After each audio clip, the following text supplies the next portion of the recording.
आपादमौलिपर्यन्तं गुरूणामाकृतिं स्मरेत् तेन विघ्नाः प्रणश्यन्ति सिद्ध्यन्ति च मनोरथाः। श्रीगुरुभ्यो नमः। परमगुरुभ्यो नमः। श्रीमदानन्दतीर्थभगवत्पादाचार्यगुरुभ्यो नमः। मन्मनोभीष्टवरदं सर्वाभीष्टफलप्रदं पुरन्दरगुरुं वन्दे दासश्रेष्ठं दयानिधिं विद्याविनयसम्पन्नान् शान्तादिगुणबृंहितान् सस्यासप्रवचनासक्तान् निलमिलार्यान् गुरून् भजे। पृथ्वी मण्डलमध्यस्याः पूर्णबोधमतानुगाः वैष्णवाः विष्णुहृदयाः तान् नमस्ये गुरुमम। हरिः ओं। ಶ್ರೀಶಾ ಪಾಹಿ ಅನಂತಕೋಟಿ ಬ್ರಹ್ಮಾಂಡ ಎಂಬುದು ಶ್ರೀ ಪುರಂದರದಾಸರು ರಚಿಸಿದ ದಿವ್ಯ ಗ್ರಂಥ ರೂಪಕ ಗದ್ಯವಾಗಿದೆ. 180 ಗದ್ಯಗಳು ಶಾಸ್ತ್ರದ ಪ್ರಮೇಯಗಳನ್ನು ತಿಳಿಸುತ್ತಾ ಇದೆ. 81ನೆಯ ಗದ್ಯ ಪುರಾಣ ಪುರುಷೋತ್ತಮ ಎಂಬುದು. ಪುರಾಣ ಎಂದಾಗ 18 ಪುರಾಣ, 4 ಲಕ್ಷ ಶ್ಲೋಕಗಳನ್ನು ನಾವು ಗಮನಿಸಬೇಕು. ಪ್ರಸ್ತುತ ಮತ್ಸ್ಯ ಪುರಾಣವನ್ನು ಚಿಂತಿಸುತ್ತಿದ್ದೆವು. ಮತ್ಸ್ಯ ಪುರಾಣದ ಮುಂದಿನ ವಾಕ್ಯ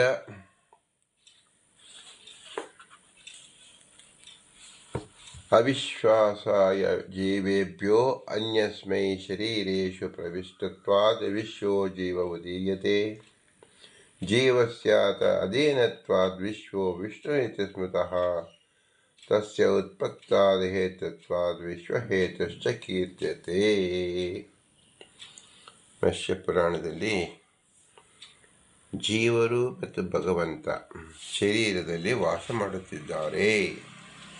ಪುರಾಣ ಪುರುಷೋತ್ತಮ ಎಂದು ಹೇಳಿದ ವ್ಯಾಖ್ಯಾನ ರೂಪವಾಗಿ ಮತ್ಸ್ಯ ಪುರಾಣದಲ್ಲಿ ದಶಮಸ್ಕಂದದಲ್ಲಿ ಭಾಗವತದಲ್ಲಿ ಉದರಿಸಿರುವ ವಾಕ್ಯದಿಂದ ನಮಗೆ ತಿಳಿದು ಬರುವ ವಿಶೇಷ ಸಂಗತಿ ಏನು?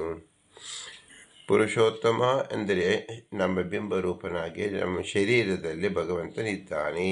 ಭಗವಂತನ ಇರುವಿಕೆಯಿಂದ ನಾವು ಇರಲು ಸಾಧ್ಯವಾಗಿದೆ. ಭಗವಂತ ಸ್ವತಂತ್ರನಾದ್ದರಿಂದ ಪ್ರಭು ತನ್ನ ಇಚ್ಛೆಯಂತೆ ನಮ್ಮಲ್ಲಿ ಇರುವುದರಿಂದ ನಮ್ಮ ಚಟುವಟಿಕೆಗಳು ಸಾಧ್ಯವಾಗಿದೆ. ಇದನ್ನು ಪುಷ್ಟೀಕರಿಸೋಕ್ಕೋಸ್ಕರವಾಗಿ ವೇದವ್ಯಾಸದೇವರು ಭಾಗವತದ ದಶಮಸ್ಕಂದದಲ್ಲಿ ಒಂದು ವಾಕ್ಯವನ್ನು ಹೇಳಿದ್ದಾರೆ. ಪರಾವರಗತಿ ಜ್ಞಾಯ ಸರ್ವಾಧ್ಯಕ್ಷಾಯ ತೇ ನಮಃ ಅವಿಶ್ವಾಯ ಚ ವಿಶ್ವಾಯ ತದ್ದ್ರಷ್ಟೇ ವಿಶ್ವಹೇತವೇ. ಪರಾವರಗತಿ ಜ್ಞಾಯ, ಭಗವಂತ ನಮ್ಮಲ್ಲಿ ಇರತಕ್ಕಂಥದ್ದು ಯಾತಕ್ಕೋಸ್ಕರ ಇದ್ದಾರೆ ಅಂದರೆ ನಮಗೆ ಗತಿ, ನಮಗೆ ದಾರಿ ದೀಪಕ, ದಾರಿಯನ್ನು ತೋರಿಸತಕ್ಕಂಥವನು ಭಗವಂತನೇ. ಯಾರ್ಯಾರಿಗೇನೆ ಪರ ಅವರಗತಿ ಜ್ಞಾಯ, ಬ್ರಹ್ಮಾಂಡ ಲೋಕದಲ್ಲಿ ಇರತಕ್ಕಂಥ ಸಮಸ್ತ ಜೀವರಿಗೂ ಸಹ ದಾರಿಯನ್ನು ತೋರುವ ಭಗವಂತನೇ. ಸರ್ವಾಧ್ಯಕ್ಷಾಯ, ಆದ್ದರಿಂದ ಭಗವಂತನ ಸರ್ವತ್ರ ಅಧ್ಯಕ್ಷನಾಗಿದ್ದಾನೆ, ಸಾರ್ವಭೌಮನಾಗಿದ್ದಾನೆ. ಆದ್ದರಿಂದ ನಾವು ಏನು ಮಾಡಬೇಕು? ಯಾವ ಲೋಕದಲ್ಲಿರ್ತಕ್ಕಂಥ ದೇವತೆಗಳಿಗಾಗಲಿ, ಮನುಷ್ಯರಾಗಲಿ, ಹಸುರಾಗಲಿ, ಎಲ್ಲ ಲೋಕಕ್ಕೂ ಅಧ್ಯಕ್ಷನಾಗಿರ್ತಕ್ಕಂಥ ಕೇವಲ ಭಗವಂತ. ಆ ಅಧ್ಯಕ್ಷನ್ನು ನಾವು ಗುರುತಿಸಿ ಅವನನ್ನು ನಮಸ್ಕರಿಸಬೇಕು. ಸರ್ವಾಧ್ಯಕ್ಷಾಯ ತೇ ನಮಃ. ತೇ ಅಂದರೆ ಪ್ರತ್ಯಕ್ಷವಾಗಿ ಕಾಣುತ್ತಿದ್ದಾಗ ಭಗವಂತನನ್ನು ಆರಾಧಿಸುವುದೇ ಆಗಿದೆ. ದೇವತೆಗಳು ಭಗವಂತನ ನೋಡಿ ಶ್ಲಾಘಿಸುತ್ತಾರೆ, ಕೊಂಡಾಡುತ್ತಾರೆ ಮತ್ತು ಸೇವಿಸುತ್ತಾರೆ ಎಂದರ್ಥ. ಅವಿಶ್ವಾಯ ವಿಶ್ವಾಯ ತದ್ದೃಷ್ಟೇ ವಿಶ್ವಹೇತುವೇ. ಕಾರ್ಯ ಮತ್ತು ಕಾರಣ ವಸ್ತುಗಳ ಸ್ಥಿತಿಯನ್ನು ತಿಳಿದವನೇನು? ಸರ್ವಾಧಿಪತಿ, ಜೀವನಿಗಿಂತ ವಿಲಕ್ಷಣನಾಗಿದ್ದೀಯಾ, ಜೀವನಿಗೆ ನಿಯಾಮಕನಾಗಿದ್ದೀಯಾ. ನೀನು ಜನ್ಮಾದಿ ನಾಯಕ, ಜೀವನಿಗೆ ನೀನು ನಿಯಾಮಕನಾಗಿ ಜೀವನನ್ನು ಕಾಣುವವ, ತನ್ನನ್ನು ತಾನು ಅರಿತುಕೊಳ್ಳುವಂತೆ ಮಾಡುವವ, ನಿಯಾಮಕನಾಗಿ ಇರುವ ನಿನಗೆ ಇದೋ ನಮಸ್ಕಾರ ಅಂತ ಹೇಳಿ ವೇದವ್ಯಾಸದೇವರು ದಶಮಸ್ಕಂದದಲ್ಲಿ ತಿಳಿಸ್ತಾ ಇದ್ದಾರೆ.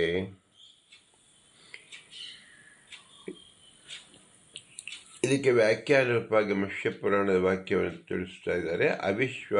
ಅವಿಶ್ವಾಯ ಜೀವೇಭ್ಯೋ ಅನ್ಯಸ್ಮೈ ಶರೀರೇಶ ಪ್ರವಿಷ್ಟತ್ವಾದ್ ವಿಶ್ವೋ ಜೀವ ಉದೀರ್ಯತೆ ಜೀವಸ್ಯ ತದಧೀನತ್ವಾದ್ ವಿಶ್ವೋ ವಿಷ್ಣು ಇತಿ ಸ್ಮೃತಃ ತಸ್ಯ ಉತ್ಪತ್ತ್ಯಾದಿ ಹೇತುತ್ವಾದ್ ವಿಶ್ವಹೇತುಶ್ಚ ಕೀರ್ತಿತೆ ಅಂತ ಮತ್ಸ್ಯ ಪುರಾಣ. ವಿಲಕ್ಷಣವಾದ ಪರಮಾತ್ಮ ಆ ವಿಶ್ವ ಭಗವಂತ ನಮ್ಮ ಒಳಗಡೆ ಪ್ರವೇಶ ಮಾಡಿದ್ದಾನೆ. ಜೀವನ ಅನೇಕ ಶರೀರನ ಪಡೆದು ಅವುಗಳ ಪ್ರವೇಶ ಮಾಡುವುದರಿಂದ ಜೀವನನ್ನು ವಿಶ್ವ ಅಂತ ಎನಿಸಿಕೊಳ್ಳುತ್ತಾನೆ. ಜೀವನಿಗಿಂತ ವಿಲಕ್ಷಣವಾದ ಭಗವಂತನ ಅಧೀನದಲ್ಲಿ ಜೀವ ಇರುವುದರಿಂದ ಭಗವಂತನೂ ವಿಶ್ವ ಶಬ್ದದಿಂದ ಕರೆಸಿಕೊಳ್ಳುತ್ತಾನೆ. ಜೀವನ ಸ್ವರೂಪದಿಂದ ನಿತ್ಯ, ಆದರೆ ನಿತ್ಯನಾದ ಜೀವನಿಗೆ ದೇಹ ಸಂಬಂಧದಿಂದ ಉತ್ಪತ್ತಿ ನಾಶಗಳಿಗೆ ಭಗವಂತ ಕಾರಣನಾದ್ದರಿಂದ ಅವನು ವಿಶ್ವ ಹೇತು ಎಂದೆನಿಸಿಕೊಳ್ಳುತ್ತಾನೆ. ಇದರ ಒಟ್ಟು ತಾತ್ಪರ್ಯ ನಾವು ಏನು ತಿಳಿಯಬೇಕು ಅಂದರೆ ಪುರುಷೋತ್ತಮ, ಪುರಾಣ ಅಂದರೆ ಈ ಭಾಗವತ ಪುರಾಣದಿಂದ ತಿಳಿದು ಬರತಕ್ಕಂಥ ಪುರುಷೋತ್ತಮನ ಮೇಲೆ ಏನು? ಸಕಲ ಜೀವನೊಳಗೆ ಭಗವಂತನಿದ್ದಾನೆ. ಹೇಗಿದ್ದಾನೆ? ವಿಶ್ವನಾಗಿದ್ದಾನೆ, ಪರಾವರ ಗತಿಯಾಗಿದ್ದಾನೆ, ಸರ್ವ ಅಧ್ಯಕ್ಷನಾಗಿದ್ದಾನೆ. ಸರ್ವಾಧ್ಯಕ್ಷ ಎಂಬತಕ್ಕಂಥ ಶಬ್ದವೇ ಪುರುಷೋತ್ತಮ ಎಂಬ ಶಬ್ದದ ಪರ್ಯಾಯ ಶಬ್ದ. ಸರ್ವ ಅಧ್ಯಕ್ಷಾಯ ಅಂತ ಹೇಳಿ ಸರ್ವ ಎಂದಾಗ ಎಲ್ಲ ಜೀವರಿಗೂ ಅನ್ವಯಿಸುತ್ತದೆ. ಪುರುಷ ಎಂದಾಗ ಎಲ್ಲ ಜೀವರು ಶರೀರದಲ್ಲಿರುವುದರಿಂದ ಪುರುಷರು ಎನ್ನಿಸಿಕೊಳ್ಳುತ್ತಾರೆ. ಮನುಷ್ಯರಾಗಿರಲಿ, ಹಸುರಾಗಿರಲಿ, ದೇವತೆಗಳಾಗಿರಲಿ, ವೃಕ್ಷಗಳಾಗಿರಲಿ, ಪಶುಗಳಾಗಿರಲಿ, ಯಾವುದೇ ಶರೀರದೊಳಗೆ ಇರತಕ್ಕಂಥವನು ಜೀವ. ಆದ್ದರಿಂದ ಸರ್ವಾಧ್ಯಕ್ಷಾಯ ಅಂತ ಹೇಳಿದಾಗ 84 ಲಕ್ಷ ಯೋನಿಗಳಲ್ಲಿ ನಾವು ಇರ್ತಕ್ಕಂಥ ಜೀವರನ್ನು ತೆಗೆದುಕೊಳ್ಳಬೇಕಾಗುತ್ತದೆ. ಎಲ್ಲರಲ್ಲೂ ಸಹ ಸರ್ವಾಧ್ಯಕ್ಷಾಯ ಭಗವಂತನೇ ಆಗಿದ್ದಾನೆ. ಇದನ್ನು ಶ್ರೀ ಪುರಂದರದಾಸರು ನಾರದ ರೂಪಿಯಾಗಿ ಬಂದು ಪುರುಷೋತ್ತಮಾಯ ಅಂತ ತಿಳಿಸಿಕೊಟ್ಟಿದ್ದಾರೆ. ಪುರಾಣ ಪುರುಷೋತ್ತಮ ಏನು? ಸರ್ವಾಧ್ಯಕ್ಷ ಯಾಕೆ ಎಂಬುದಕ್ಕಾಗಿ ಭಾಷ್ಯ ಪುರಾಣದಲ್ಲಿ ತಿಳಿಸುತ್ತಿರುವುದು ಶರೀರೇಶು ಪ್ರವಿಷ್ಟತ್ವಾದ್ ವಿಶ್ವೋ ಜೀವ ಉದೀರ್ಯತೆ ಜೀವಸ್ಯ ತದಧೀನತ್ವಾದ್ ವಿಶ್ವೋ ವಿಷ್ಣು ಇತಿ ಸ್ಮೃತಃ. ವಿಶ್ವ ಎಂಬ ಶಬ್ದ ವಿಶ್ವಂ ಅಂದರೆ ವ್ಯಾಪ್ತನಾಗಿರ್ತಕ್ಕಂಥವನು. ನಮ್ಮ ಶರೀರದ ಪೂರ್ತಿಯಾಗಿ ನಾವು ಜೀವನ ವ್ಯಾಪ್ತರಾಗಿದ್ದೇವೆ. ಆದ್ದರಿಂದಲೇ ನಮ್ಮ ಕೈ ಕಾಲು ಯಾವ ಅಂಗಗಳಿಗೆ ನಾವು ವೇದನೆಯಾದರೂ ಅಥವಾ ಸ್ಪರ್ಶವಾದರೂ ನಾವು ಗಮನಿಸುತ್ತೇವೆ. ಇದು ವ್ಯಾಪ್ತಿಯ ಲಕ್ಷಣ. ಭಗವಂತ ಹೇಗೆ ಇದೆಯಂತೆಯೇ ಅವನು ಸಹ ವ್ಯಾಪ್ತನೇನು ಅಂದರೆ ಇಡೀ ಜಗತ್ತಿನ ಅಣು ರೇಣು ತೃಣಾಕಾಶದಲ್ಲಿ ವ್ಯಾಪ್ತನಾಗಿದ್ದಾನೆ. ಈ ಅಣುವಿನಲ್ಲಿ ಅಣುವಾಗಿರ್ತಕ್ಕಂಥ ಜೀವನೊಳಗೂ ಭಗವಂತನಿದ್ದಾನೆ. ಇದನ್ನು ನಾವು ಹೇಗೆ ತಿಳಿದುಕೊಳ್ಳುವುದು? ನಮ್ಮ ಶರೀರ ಮಟ್ಟಿಗೆ ಹೇಗೆ ತಿಳಿದುಕೊಳ್ಳಲು ಸಾಧ್ಯವಾಗುವುದು? ಹಾಗೆ ಇಡೀ ಬ್ರಹ್ಮಾಂಡ ಅವ್ಯಾಕೃತ ಆಕಾಶಕ್ಕೂ ಸಹ ಅಖಂಡ ಸರ್ವ ದೇಶಕ್ಕೂ ವ್ಯಾಪ್ತನಾಗಿರ್ತಕ್ಕಂಥವನು ಭಗವಂತ ಎಂದು ನಾವು ತರ್ಕದಿಂದ ಊಹಿಸಬೇಕು. ಏಕೆಂದರೆ ಆಗಮದಲ್ಲಿ ಹೇಳಿದೆ, ವಿಶ್ವ ಅಂತ ಶಬ್ದವನ್ನು ತೋರಿಸಿದೆ. ವಿಶ್ವ ಅಂದರೆ ವ್ಯಾಪ್ತ, ಅದು ಜೀವನನ್ನು ಹೇಳಿಸಿಕೊಳ್ಳುತ್ತೆ. ಯಾಕೆ ಅಂದರೆ ಶರೀರ ಪೂರ್ತಿ ವ್ಯಾಪಿಸಿರುವುದರಿಂದ.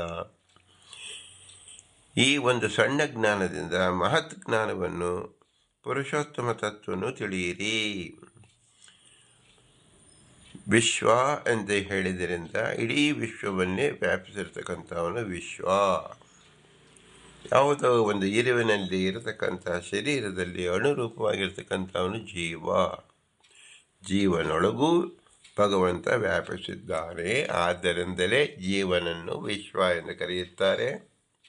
ಯಾಕೆ? ಅವನಲ್ಲೂ ಕೂಡ ವ್ಯಾಪ್ತತ್ವದ ಲಕ್ಷಣ ಮೂಲಭೂತವಾಗಿ ಅವನ ಸ್ವರೂಪ ಗುಣವಾಗಿರುವುದರಿಂದ ಈ ಸ್ವರೂಪಗಳಿಂದ ನಾವು ಏನು ತಿಳಿಯಬಹುದು? ಪುರುಷೋತ್ತಮ ತತ್ವವನ್ನು ತಿಳಿಯಬಹುದು. ಈ ಪುರಾಣ ಪುರುಷೋತ್ತಮ ಎಂಬುದರಿಂದ ಪುರುಷ ಎಂದರೆ ಶರೀರದೊಳಗೆ ವಾಸ ಮಾಡುವ, ಅಂದರೆ ಇಡೀ ಬ್ರಹ್ಮಾಂಡವೇ ಪುರುಷನಾಗಿದ್ದಾಗ ಭಗವಂತ ಬ್ರಹ್ಮಾಂಡದ ಪುರುಷೋತ್ತಮ ಎಂಬುದೇ ತಾತ್ಪರ್ಯ. ಈ ಪುರಂದರದಾಸರು ಅತಿ ಸಂಕ್ಷಿಪ್ತವಾದ ಪುರುಷೋತ್ತಮ ತತ್ವವನ್ನು ಇಡೀ ಬ್ರಹ್ಮಾಂಡಕ್ಕೆ ಆವೃತನಾಗಿರ್ತಕ್ಕಂಥ ವಿಶ್ವನಾಮಕ ಭಗವಂತನನ್ನು ತೋರಿಸಿ ಪುರುಷೋತ್ತಮ ತತ್ವ ನಮಗೆ ತಿಳಿಸ್ತಾ ಇದ್ದಾರೆ. ಇಂತಹ ವಿಶೇಷ ಜ್ಞಾನವನ್ನು ಶ್ರೀ ಪುರಂದರದಾಸರು ಪುರಾಣ ಪುರುಷೋತ್ತಮ ಎಂಬುದರಿಂದ ತಿಳಿಸಿಕೊಟ್ಟಿದ್ದಾರೆ. ಇಂತಹ ವಿಶೇಷ ಜ್ಞಾನವನ್ನು ನಾವು ವ್ಯಾಪ್ತಿ ಮಾಡಿಕೊಂಡು, ಅಂದರೆ ವ್ಯಾಪ್ತಿ ನಮ್ಮ ಶರೀರದಲ್ಲಿ ನಾವಿದ್ದೇವೆ, ನಿಮ್ಮ ಶರೀರದಲ್ಲಿ ನೀವಿದ್ದೀರಾ, ಮರಗಳಲ್ಲಿರತಕ್ಕಂಥ ಆ ಜೀವ ಇಡೀ ಮರವನ್ನು ವ್ಯಾಪಿಸಿರುತ್ತದೆ. ಆದ್ದರಿಂದ ಒಂದು ಮರದ ಯಾವ ಎಲೆಯನ್ನು ನಾವು ತೆಗೆದುಬೇಕಾದರೂ ಸಹ ಆ ಜೀವನಿಗೆ ವೇದನೆಯಾಗುತ್ತದೆ. ಅದನ್ನು ನಾವು ಕಂಡುಕೊಳ್ಳಬೇಕು. ವ್ಯಾಪ್ತಿ ಎಲ್ಲರಲ್ಲೂ ಇದ್ದೇ ಇರುತ್ತದೆ. ನಾವು ಅದನ್ನು ಗಮನಿಸಿ ಮಾಡಿರ್ತಕ್ಕಂಥ ತತ್ವಾಭಿಮಾನಿ ದೇವತೆಗಳನ್ನು ಅನುಜ್ಞೆಯನ್ನು ಪಡೆದು ನಾವು ತೆಗೆದುಕೊಳ್ಳಬೇಕು. ಇದು ಒಂದು ಉಪಾಸನೆಗೆ ಮೂಲಭೂತವಾದ ತತ್ವವಾಗಿರೋದ್ರಿಂದ ವಿಶ್ವೋಪಾಸನೆಯೇ ಬಿಂಬೋಪಾಸನೆ ಎಂಬುದನ್ನು ವಿಶಾಲವಾಗಿ ತಿಳಿಯಬೇಕು. ಬಿಂಬ ಎಂಬತಕ್ಕಂಥದ್ದು ನಮ್ಮಲ್ಲಿರ್ತಕ್ಕಂಥದ್ದು, ವಿಶ್ವ ಎಂಬತಕ್ಕಂಥದ್ದು ಇಡೀ ವಿಶ್ವದಲ್ಲಿರ್ತಕ್ಕಂಥವನು. ಬಿಂಬನಾಗಲಿ ವಿಶ್ವನಾಗಲಿ ಇದು ಕೇವಲ ಪರ್ಯಾಯ ಶಬ್ದ. ನಮ್ಮ ಬಿಂಬನೇ ವಿಶ್ವನೇ ನಮ್ಮ ಬಿಂಬ ಎಂಬ ಅನುಸಂಧಾನ ನಮಗೆ ಬರಲು ಸಲುವಾಗಿ ಭಾಗವತದ ಈ ವಾಕ್ಯವನ್ನು ಶ್ರೀಮದಾನಂದ ತೀರ್ಥರು ತಿಳಿದು ತೋರಿಸಿದ್ದಾರೆ. ಅದರ ವಿಶೇಷ ವಾಕ್ಯವನ್ನು ಮತ್ಸ್ಯ ಪುರಾಣದಲ್ಲಿ ಇದೆ. ಇದರ ಅಭಿಪ್ರಾಯವನ್ನು ಸಂಗ್ರಹಿಸಿ ಪುರುಷೋತ್ತಮ ಪುರಾಣ ಪುರುಷೋತ್ತಮ ಎಂಬುದರಿಂದ ಶ್ರೀ ಪುರಂದರದಾಸರು 81ನೇ ಗದ್ಯದಲ್ಲಿ ನಮಗೆ ಸುಂದರವಾದ ಪಾಠವನ್ನು ಮಾಡುತ್ತಾ ಇದ್ದಾರೆ, ನೀತಿಯನ್ನು ತೋರಿಸ್ತಾ ಇದ್ದಾರೆ. ಇಡೀ ವಿಶ್ವೋಪಾಸಕ ಎಂದರೆ ಬಿಂಬೋಪಾಸಕ ಎಂದು ತಿಳಿಯಬಹುದು. ಈ ಒಂದು ಶಬ್ದವನ್ನು ನಾವು ವಿಸ್ತಾರ ಮಾಡುತ್ತಾ ಹೋದರೆ ಜನ್ಮಾಂತರದಲ್ಲಿ ಉಪಾಸನೆ ಮಾಡಲು ಸಾಧ್ಯ. ವಿಶ್ವೋಪಾಸನೆ ಎಂಬುದೇ ಬೃಹತ್, ಅದೇ ಬಿಂಬೋಪಾಸನೆ ಎಂದರೆ ಬಿಂಬೋಪಾಸನೆಯು ಬೃಹತ್ತಾಗಿ ಪರಿಣಮಿಸುತ್ತದೆ ಎಂಬುದೇ ತಾತ್ಪರ್ಯ. ಇಂತಹ ಶ್ರೇಷ್ಠ ಜ್ಞಾನ ಒದಗಿಸಿದ ಪುರಂದರದಾಸರಿಗೆ ಅನಂತ ನಮಸ್ಕಾರಗಳನ್ನು ಸಲ್ಲಿಸಿ ಅವರ ಅಂತರ್ಯಾಮಿ ಪುರಂದರವನ್ನು ವಿಶೇಷವಾಗಿ ನಮಸ್ಕರಿಸಿ, ಇಂತಹ ವಿಶೇಷ ಜ್ಞಾನ ಲಭ್ಯವಾದದ್ದು ಈ ಮನುಷ್ಯ ಶರೀರ ಬಂದಿದ್ದರಿಂದ ಇದಕ್ಕೆ ಕಾರಣಕರ್ತರಾದ ನಮ್ಮ ತಂದೆ ತಾಯಿಗಳ ಉಪಕಾರ ಸ್ಮರಣೆಯನ್ನು ಸ್ಮರಿಸುತ್ತಾ, ಅವರಿಗೆ ನೆರವಾದ ಗುರು ಹಿರಿಯರನ್ನು ಸ್ಮರಿಸುತ್ತಾ, ಇವರಲ್ಲಿ ನಿಂತ ತತ್ವಾಭಿಮಾನಿ ದೇವತೆಗಳನ್ನು ಅವರ ವಿಶೇಷ ಅನುಗ್ರಹವನ್ನು ಸ್ಮರಿಸುತ್ತಾ, ವಾಯುದೇವರು ಅಕಣಸ್ಮರಣದಿಂದ ವಿಷ್ಣುವಿನ ವಿಶೇಷ ಆಜ್ಞಪ್ತರಾಗಿ ಸಕಲ ಜೀವನಲ್ಲಿ ನಿಂತು ಈ ಕೆಲಸವನ್ನು ಮಾಡಿದ್ದರಿಂದ ಅವರ ಉಪಕಾರವನ್ನು ಸ್ಮರಿಸುತ್ತಾ, ಎಲ್ಲರೂ ಅಸ್ವತಂತ್ರರು, ಸ್ವತಂತ್ರರಾದ ಭಗವಂತ ಪುರುಷೋತ್ತಮ ಅವನೇ ನಮ್ಮ ಬಿಂಬರೂಪ, ಅವನೇ ವಿಶ್ವ, ಅವನೇ ಲಕ್ಷ್ಮೀನಾರಾಯಣರು. ಅವರನ್ನು ಎಲ್ಲರಲ್ಲೂ ನಾವು ನಿಯಾಮಕರಾಗಿ ನೋಡಿ ಅವರನ್ನು ನಮಸ್ಕರಿಸುವುದೇ ಆಗಿದೆ. ಭೂಯಿಷ್ಟಾಂತ ನಮ ಉಕ್ತಿಮಿದೇಮ, ಭೂಯಿಷ್ಟಾಂತ ನಮ ಉಕ್ತಿಮಿದೇಮ, ಭೂಯಿಷ್ಟಾಂತ ನಮ ಉಕ್ತಿಮಿದೇಮ ಎಂದು ಹೇಳಿ ವಿನಮ್ರವಾಗಿ ನಮಿಸೋಣ. ನಮ್ಮ ಬಿಂಬ ಉಪಾಸನೆ ಉಪಾಸಕರಾಗಿ ವಿಶ್ವ ಉಪಾಸನೆಯಾಗಿ ಚಿಂತನೆಯಾಗಲಿ, ಇದೇ ಮಹದ ಅಪೇಕ್ಷೆ ಎಂಬತಕ್ಕಂಥ ನಮ್ಮ ಅಪೇಕ್ಷೆಯನ್ನು ಭಗವಂತನಲ್ಲಿ ನಿವೇದಿಸಿಕೊಳ್ಳೋಣ. ಭಾರತೀಯ ಮುಖ್ಯ ಪ್ರಾಣ ಶ್ರೀಕೃಷ್ಣ ಅರ್ಪಣಮಸ್ತು. ಹರಿ ಓಂ, ಹರಿ ಓಂ, ಹರಿ ಓಂ.